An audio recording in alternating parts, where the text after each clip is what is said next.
Following a zombie outbreak in Las Vegas, a group of mercenaries take the ultimate gamble, venturing into the quarantine zone to pull off the greatest heist ever attempted. This zombie movie is directed by Zack Snyder. It's a big, dumb and boring movie. It's an overlong and imbalanced action flick that cannot keep its head on straight literally and figuratively. It suffers from a lack of amazement and all-around enjoyment. The movie meanders from one set piece to another, never getting a solid narrative footing.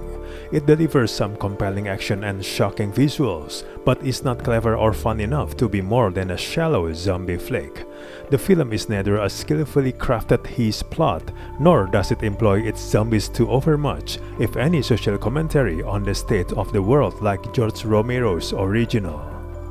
It takes the shine off a premise that has been pitched as a zombie heist romp, and Snyder simply doesn't possess the storytelling chops to explore the myriad implications of the plot beyond vaguely gesturing towards them.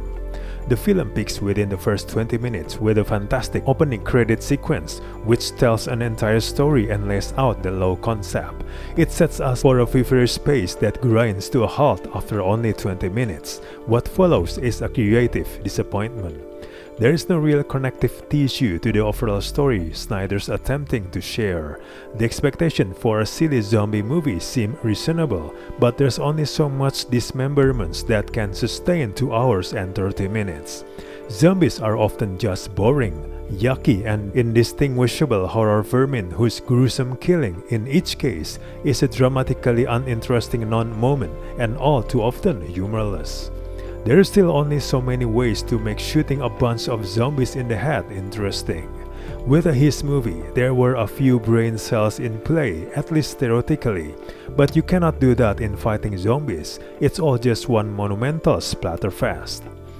Though the screenwriters attempts to complicate the plot of the movie by including various twists, most of them are trite variations on old standbys.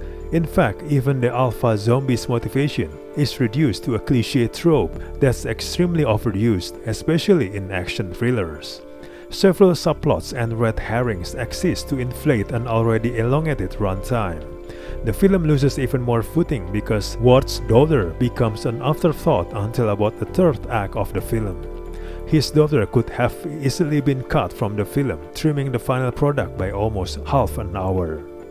Instead, we're left with a tedious, overly familiar father-daughter storyline, and we don't spend enough time with any other character to really care about them. The film could have done with more from Omari Hardwick and Tig Notaro, undoubtedly the most charismatic members of the crew.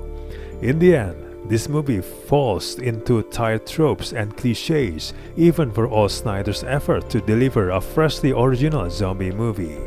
This movie is a bland addition to the genre.